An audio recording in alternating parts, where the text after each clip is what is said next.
आइए सुनते हैं बंगाल की लोक कथा सौदागर की बेटी। बहुत दिनों पहले की बात है। एक शहर में एक सौदागर रहता था। उसकी 3 पुत्रियां थीं। तीनों देखने में अति सुंदर, एकदम राजकन्या की तरह। सौदागर अपनी बेटियों को बहुत प्यार करते थे, लेकिन छोटी बेटी से उन्हें विशेष प्रेम था।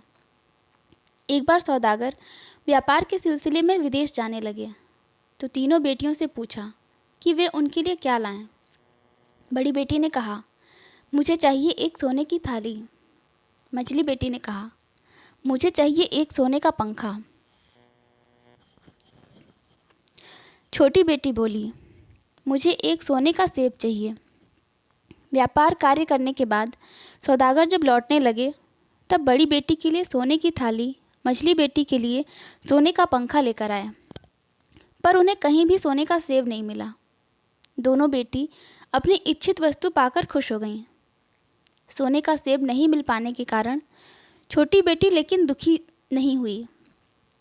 उसने पिता से कहा, आप तो अक्सर विदेश जाते हैं, यदि कहीं कभी भी सोने का सेब मिले तो मेरे लिए ले आइएगा। इधर एक राजकुमार घोड़े पर चढ़कर एक राज्य से दूसरे राज्य का भ्रमण करते हुए एक दिन सौदागर के शहर में आ उपस्थित हुआ। रास्ते में चलते चलते सौदागर के घर के पास जब वह पहुंचा तब उसने उसकी छोटी बेटी को देखा। उसे बहुत अच्छा लगा। उसे लगा कि वही उसकी रानी होने के योग्य है। वह सौदागर के पास पहुंचा। सब सुनकर सौदागर ने कहा, तुम्हारी बात सुनकर मुझे खुशी हुई, परंतु मैं राजी नहीं हो पा रहा हूँ। बड़ी लड़की की शादी किए बिना छोटी बेटी के साथ तुम्हारी शादी कैसे कर दूँ? यदि तुम राजी हो जाओ तो बड़ी बेटी के साथ शादी करवा सकता हूँ। सौदागर की बड़ी बेटी भी अत्यंत सुंदर थी। वह भी रानी होने की योग्य थी। राजपुत्र ने कहा, मैं आपकी बात पर राजी हूँ। माता पिता को दिखाने के लिए उसे अपने साथ लेकर जाना चाहता हूँ। 2 दिनों के अंदर वापस आ जाऊँगा। सौदागर की बेटी को लेकर राजकुमार रवाना हुआ। थोड़ी दूर जाने पर राजकुमार ने अपने घोड़े से कहा, ओ मेरे पवन घोड़े, हमें मेरे जादूघर में ले चलो। देखते ही देखते अनेक राज्य नदी नद को पीछे छोड़ घोड़ा पवन गति से उड़ा। कुछ देर बाद घोड़ा जंगल के भीतर एक छोटे से घर के दरवाजे के समीप रुका।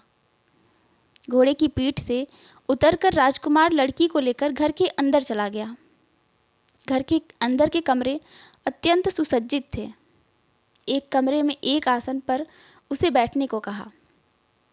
एक सुंदर एवं नरम आसन पर जब सौदागर की बेटी बैठी तब एक दासी उसके लिए शरबत का गिलास लेकर आई। राजकुमार के अनुरोध पर सौदागर की बेटी ने शरबत पी लिया। राजकुमार ने पूछा, इतने नरम आसन में वह कभी बैठी थी और इतना बढ़िया शरबत कभी पिया था? सौदागर की बेटी बोली, इतने नरम आसन में कभी नहीं बैठी और इतना सुस्वाद शरबत कभी नहीं पिया। राजकुमार ने कहा, मेरे प्रश्न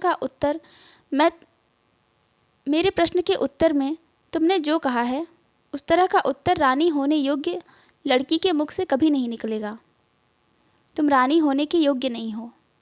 चलो, तुम्हें तुम्हारे पिता के घर छोड़ आता हूँ। राजकुमार सौदागर की बड़ी बेटी को लेकर सौदागर के घर की ओर चला। इसके बाद सौदागर की मझली बेटी को लेकर राजकुमार अपने उसी घर में पहुंचा। उसी तरह की घटनाएं घटीं। नरम आसन में बिठाने एवं शरबत पिलाने के बाद राजकुमार ने उससे भी वही सवाल पूछे। मझली बेटी ने भी कहा कि इतने नरम आसन में वह कभी नहीं बैठी और इतना बढ़िया शरबत उसने कभी नहीं पिया। उत्तर सुनने के बाद राजकुमार ने कहा, तुम रानी होने की योग्य नहीं हो। वह उसे उसके पिता के घर वापस ले गया। अंत में छोटी बेटी की बारी थी। अन्य 2 बहनों की तरह उसे भी नरम आसन पर बैठाया गया एवं पीने के लिए शरबत दिया गया। उसके बाद राजकुमार ने उससे पूछा, इससे भी नरम आसन पर तुम कभी बैठी थी? इससे भी बढ़िया शरबत तुमने कभी पिया था? सौदागर की बेटी हंसकर बोली, माँ की गोद इससे बहुत अधिक नरम है और माँ का दूध इस शरबत से भी अधिक मीठा है। अत्यंत प्रसन्न होकर राजकुमार ने कहा, तुम्हारी जैसी लड़की ही मेरी रानी होने के योग्य है। राजकुमार ने सौदागर की छोटी बेटी को उसके घर पहुंचा दिया। सौदागर सारी बातें सुनकर बहुत खुश हुआ। उसके बाद एक दिन उसने अपनी छोटी बेटी के साथ राजकुमार का विवाह करवा दिया।